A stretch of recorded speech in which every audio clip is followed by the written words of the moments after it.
আজকে আমরা মার্কেটের মধ্যে একটা ভালো র্যালি দেখলাম। Nifty 61 point positive, Sensex 270 point positive এবং ব্যাংক নিফটি 307 পয়েন্ট পজিটিভে ক্লোজ দিয়েছে। কিন্তু আমরা মিড ক্যাপ এবং স্মল ক্যাপ ইন্ডেক্সের দিকে যদি ফোকাস করি, সেখানে একটা প্রফিট বুকিং দেখতে পেয়েছি। মিড ক্যাপ ইন্ডেক্স 100 পয়েন্ট নেগেটিভে এবং স্মল ক্যাপ ইন্ডেক্স 54 পয়েন্ট নেগেটিভে ক্লোজ দিয়েছে। তো মার্কেটে আগামীকাল একটা বড় ইভেন্ট রয়েছে। তো আগামীকাল নিফটি, ব্যাংক নিফটি কীরকম ট্রেড করবে সেটা নিয়ে আলোচনা করব। এর সাথে সাথেই 3টে স্টক নিয়ে আজকের ভিডিওয়ে আলোচনা করব। চলুন তাহলে ভিডিওটা শুরু করা যাক। তো রেগুলার মার্কেট সম্পর্কে আপডেট পাওয়ার জন্য এবং বিভিন্ন স্টক নিয়ে আলোচনা করি সেটা জানার জন্য অবশ্যই চ্যানেলটা সাবস্ক্রাইব করে রাখবেন আর পাশে থাকা বেল আইকনটা প্রেস করে রাখবেন। আমি ভিডিও আপলোড করার সাথে সাথে আপনাদের কাছে ভিডিওটা পৌঁছে যাবে। আর ভিডিওটা ভালো লাগলে অবশ্যই লাইক এবং শেয়ার করতে ভুলবেন না। তো আজকে আমরা দেখতে পেলাম নিফটির মধ্যে একটা ভালো র্যালি এসেছে। নিফটি 25,500 পয়েন্টের উপরে ক্লোজিং দিয়েছে। আগামীকাল একটা বড় ইভেন্ট আছে, তো তার জন্যই কিন্তু আমরা দেখতে পেলাম মার্কেটের মধ্যে একটা ভালো বাই এসছে। তো নিফটি আজকে যেটা ওপেনিং টাইমে ওপেন হয়েছিল 25,427, সেখান থেকে জাস্ট 3 পয়েন্ট নিচে লো করেছিল। কিন্তু আমরা লাস্ট হাফে নিফটির মধ্যে একটা ভালো বাই দেখলাম। সেক্ষেত্রে নিফটি হাই যেটা তৈরি করলো 25,548, ক্লোজিং টাইমে ক্লোজ দিয়েছে 25,522। তো আগামীকাল যেহেতু ট্রেড ড্রিল ফাইনাল আসার কথা আছে এবং তার জন্য কিন্তু মার্কেট একটা ওয়েট অ্যান্ড ওয়াচে রয়েছে। তো আজকে আমরা মার্কেটের মধ্যে কিন্তু কিছুটা বাই দেখেছি এবং নিফটি 25,500 ওপর ক্লোজিংও পেয়েছি। তো আগামীকাল নিফটি, ব্যাংক নিফটি কীরকম ট্রেড করবে তার আগে আমরা একবার গ্লোবাল মার্কেটের দিকে ফোকাস করব। তো গ্লোবাল মার্কেটে আমরা দেখতে পাচ্ছি এশিয়া মার্কেট কিন্তু ভালো পজিটিভে ক্লোজ হয়েছে।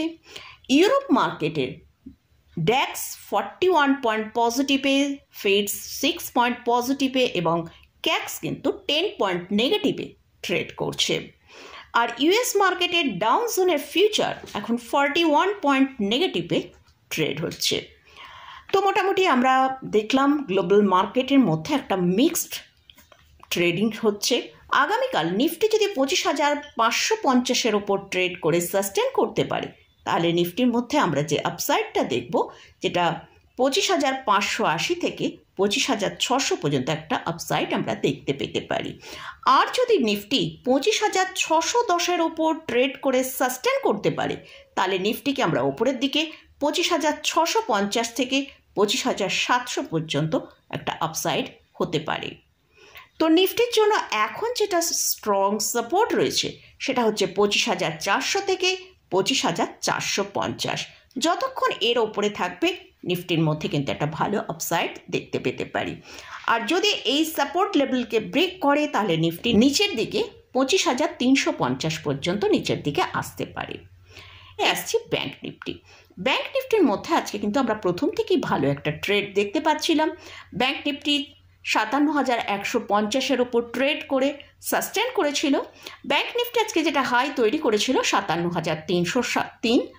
তো গতকালের ভিডিওতেই আমি আপনাদের সাথে শেয়ার করেছিলাম যে 57,150-এর ওপর ট্রেড করে সাস্টেন করলে ব্যাংক নিফটির মধ্যে একটা ভালো আপসাইড আসতে পারে, যেটা 57,300 থেকে 57,350।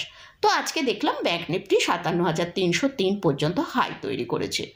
তো ব্যাংক নিফটির জন্য এখন যেটা স্ট্রং সাপোর্ট সেটা হচ্ছে 56,850। আগামীকাল যদি ব্যাংক নিফটি 57,380-এর ওপর ট্রেড করে সাস্টেন করতে পারে, তাহলে ব্যাংক নিফটি ওপরের দিকে 57,500 থেকে 57,550 পর্যন্ত একটা আপসাইড দেখাতে পারে। তো মোটামুটি এটা গেল নিফটি এবং ব্যাংক নিফটি নিয়ে আলোচনা করলাম। তো এবারে 3টে স্টক নিয়ে আলোচনা করব।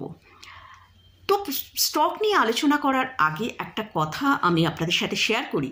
গতকাল আমি ভিডিওয়ে টিসিএস নিয়ে আলোচনা করেছিলাম। তো আমার এক ভিউয়ার্স বলেছেন, আমি বলেছিলাম যে টিসিএস হচ্ছে একটা দিগ্গজ আইটি কোম্পানি। আইটি সেক্টরের মধ্যে যত কোম্পানি আছে তার মধ্যে কিন্তু সবথেকে লার্জেস্ট অর্থাৎ দিগ্গজ কোম্পানি হচ্ছে টিসিএস।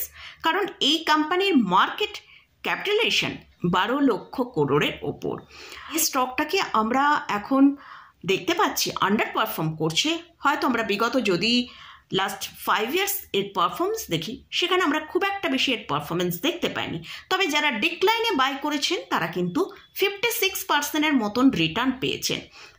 নর্মালি আমরা যদি দেখি যে 2021 থেকে স্টকটা 22% মতন রিটার্ন দিয়েছে, কিছুই সেরকম রিটার্ন দেয়নি। এরকম কিন্তু লার্জ ক্যাপ স্টকের মধ্যে কিন্তু হয় যে কখনো কখনো স্টকগুলো আন্ডার পারফর্ম করে, সব স্টক একসঙ্গে কিন্তু চলে না। তো স্টকের কিন্তু ফান্ডামেন্টাল খুবই স্ট্রং এবং আইটি সেক্টরের মধ্যে সব থেকে লার্জেস্ট কোম্পানি এইটা। তো এর যেটা মানে আমরা রেকর্ড দেখতে পাচ্ছি সেই বেসিসেই কিন্তু আমি এখানে বললাম যে এই স্টকটা হচ্ছে টিসিএস হচ্ছে আইটি সেক্টরের মধ্যে দিগ্গজ কোম্পানি। আর এই স্টকটা হয়তো এখন আমরা মানে দেখতে পাচ্ছি যে স্টকটা সেরকম পারফর্ম করছে না। আমার ভিউয়ার্সের হয়তো 4000 লেভেলের ওপরে বা 4500 এই লেভেলের কাছে বাই করা আছে, তো সেজন্য হয়তো সেরকমভাবে পারফরমেন্স তিনি দেখতে পাচ্ছেন না। এইসব স্টককে যখনই বাই করতে হবে তখনই কিন্তু একটা ভালো ডিক্লাইন স্টকগুলোর মধ্যে এলে সেক্ষেত্রে বাই করলে কিন্তু রিটার্নটা ভালো আসবে। হয়তো আমরা মিড ক্যাপ এবং স্মল ক্যাপ আইটি স্টকগুলোর মধ্যে হয়তো এখন আমরা পারফর্ম বেশি দেখতে পাচ্ছি, কিন্তু এসব স্টকে কিন্তু যদি হায়ার লেভেলে বাই করা হয়ে থাকে তাহলে কিন্তু সেই স্টকগুলো যখন ডিক্লাইন আসবে সেখানে 50 থেকে 60%, 70% কিন্তু ডিক্লাইন সেক্ষেত্রেও আসতে পারে। তো যাই হোক, তো হয়তো আমার ভিউয়ার্সের অনেক হাই প্রাইসে বাই করা আছে, তাই জন্য তিনি বলছেন যে এটা দিগ্গজ স্টক নয়। কিন্তু আমি এইভাবে বলছি না, যে আমি বলছি একটা স্টকের যে ফান্ডামেন্টাল এবং ফাইন্যান্সিয়াল যে রিপোর্টটা রয়েছে সেইটার উপর বেস করে বললাম যে টিসিএস হচ্ছে আইটি সেক্টরের মধ্যে একটা দিগ্গজ কোম্পানি। আর স্টকটা হয়তো এখন একটা কনসোলিডেশন ফেজের মধ্যে ট্রেড হচ্ছে, কিন্তু এই স্টকটা যদি হোল্ডিংয়ে থাকে তাহলে অবশ্যই লং টার্মে একটা ভালো একটা পারফর্ম করতে পারে। এবারে ফার্স্ট যে স্টকটা নিয়ে আলোচনা করছি সেটা হচ্ছে এমআরএফ। স্টকের কারেন্ট প্রাইস চলছে 1,44,295 টাকা। তো আমার ভিউয়ার্স এই স্টকটা সম্পর্কে আলোচনা করার জন্য রিকোয়েস্ট করেছেন। তো স্টকটা আজকে প্রায় 0.80% র্যালি দেখিয়েছে। এই কোম্পানি টায়ার ম্যানুফ্যাকচারিং করে, এটা large cap category stock, market capitalisation 61,000 করোড়েরও বেশি। এই স্টক তার হায়ার লেভেলের কাছে কিন্তু এখন ট্রেড করছে। স্টকের 52 হাই যদি দেখি সেটা 1,48,075 টাকা, লো হচ্ছে 1,05,000 টাকা। তো স্টকটার কিন্তু কারেন্ট পি যেটা ট্রেড করছে সেটা 32.7, মিডিয়ান পি 28, অর্থাৎ স্টকটা কিন্তু এখনো অনেকটা হাই প্রাইসের মধ্যেই রয়েছে। এই স্টকে বাই করতে চান তাহলে অবশ্যই ভালো ডিক্লাইন এলে তবেই কিন্তু বাই করা যেতে পারে। এই স্টকের রিটার্ন অন ইকুইটি কিন্তু লোতে ট্রেড করছে, মানে 10.6%-এর কাছে ট্রেড করছে। এই কোম্পানিতে ফোর্থ কোয়ার্টারের যে রেজাল্ট নেট প্রফিট সেটা দেখতে পাচ্ছি যে 50%-এরও বেশি বেড়েছে। আর এই কোম্পানিতে এফআইএস এবং ডিআইএসের একটা ভালো হোল্ডিং রয়েছে। এফআইএসের হোল্ডিং আছে 17.54%, ডিআইএসের হোল্ডিং আছে 12.22%। এছাড়াও প্রোমোটারের হোল্ডিং হচ্ছে 27.78% এবং পাবলিকের কাছে একটা হিউজ কোয়ান্টিটি রয়েছে যেটা 42.46%। নেক্সট যে স্টকটা নিয়ে আলোচনা করছি, এই স্টকটার মধ্যে আজকে কিন্তু একটা ভালো ডিক্লাইন এসছে। এটাও একটা টাটা গ্রুপের স্টক, টাইটান। এই স্টকটার মধ্যে আজকে আমরা প্রায় 5%-এরও বেশি ডিপ দেখতে পেয়েছি। কেন এই ডিপটা এসেছে? এদের কোয়ার্টার ওয়ানের রেজাল্টের আপডেট এসছে যেটা ইনভেস্টরদের ডিসঅ্যাপয়েন্টেড করেছে। তো তাই কিন্তু স্টকটার মধ্যে এতটা ডিপ আমরা দেখতে পেলাম। কোম্পানি যে রিপোর্টটা এসেছে সেটা ইয়ার অন ইয়ার বেসিসে 20% গ্রোথ দেখিয়েছে কনজিউমার বিজনেসের ওপর, যেটা FY26-এর ফার্স্ট কোয়ার্টারে। এছাড়াও ডোমেস্টিক জুয়েলারি যে সেগমেন্টটা আছে সেখানে 18%-এর মতন ইয়ার অন ইয়ার বেসিসে বেড়েছে, কারণ গোল্ডের প্রাইস আমরা রিসেন্ট দেখেছিলাম অনেকটা হাই হয়েছিল। তাই এই গোল্ডের প্রাইসের মধ্যে এত ভোলাটিলিটি হওয়ার জন্য কিন্তু তার ইম্প্যাক্টটা আমরা এই জুন কোয়ার্টারে দেখতে পাচ্ছি। আমরা দেখেছিলাম মে জুন এই পিরিয়ডটায় গোল্ডের প্রাইস অনেক হাই হয়ে গিয়েছিল, তার ইম্প্যাক্ট কিন্তু আমরা এই জুন কোয়ার্টারে দেখতে পাচ্ছি। তো স্টকের চার্টের দিকে যদি আমরা ফোকাস করি, সেখানে দেখতে পাচ্ছি স্টকের জন্য যেটা স্ট্রং সাপোর্ট রয়েছে সেটা হচ্ছে ৩,২৫০ থেকে ৩,৩০০ টাকা। যদি এইটা ব্রেক করে তাহলে কিন্তু স্টকটা আরও বেশ কিছুটা সেলিং আসতে পারে। ব্রোকারেজ হাউসরা মর্গান স্ট্যানলি এই স্টকে ওভারওয়েট দিয়েছে, রেটিং করেছে এবং যেটা টার্গেট প্রাইস দিয়েছে ৩,৮৭৮ টাকা। লাস্ট যে স্টকটা নিয়ে আলোচনা করছি সেটা হচ্ছে পিসি জুয়েলার্স লিমিটেড। আমার ভিউয়ার্স এই স্টকটা নিয়ে আলোচনা করার জন্য রিকোয়েস্ট করেছেন। তো স্টকের কারেন্ট প্রাইস চলছে 18 টাকা 2 পয়সা।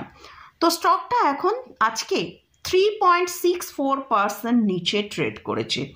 স্টকের যদি আমরা মান্থলি চার্টটা ওপেন করি, সেখানে আমরা দেখতে পাচ্ছি স্টক সর্বোচ্চ যে হাই তৈরি করেছিল সেটা হচ্ছে 59 টাকা। সেখান থেকে স্টকটা এখন 86% নিচে ট্রেড করছে। এখন স্টক তার 52 উইক হাইয়ের কাছাকাছি ট্রেড করছে। যদি এটা সাস্টেন করতে পারে তাহলে স্টকটা ওপরের দিকে 25 টাকা পর্যন্ত একটা আপসাইড দেখাতে পারে। আর স্টকের জন্য এখন যেটা স্ট্রং সাপোর্ট রয়েছে সেটা হচ্ছে 16 টাকা 72 পয়সা। যদি এই সাপোর্টটা মেনটেন করতে পারে তবেই কিন্তু একটা ভালো আপসাইড আসতে পারে। আর যদি এই সাপোর্টকে ব্রেক করে তাহলে কিন্তু স্টকটা নিচের দিকে প্রায় 14 টাকার কাছাকাছি চলে আসতে পারে। তো এইসব স্টক এবং ইন্ডেক্স নিয়ে আলোচনা করলাম, কোথাও কোনো রেকমেন্ডেশন নেই। যদি কোথাও কোনো স্টকে বা ইন্ডেক্সে পজিশন নিতে চান তার আগে অবশ্যই ভালো করে চার্ট এবং ফান্ডামেন্টাল অ্যানালিসিস করে নিয়ে তারপরে পজিশন নেবেন। তো মোটামুটি আজকের মতন ভিডিওটা এখানেই শেষ করছি। ভিডিওটা যদি ভালো লাগে অবশ্যই লাইক করবেন, শেয়ার করবেন, সাবস্ক্রাইব করবেন। ধন্যবাদ।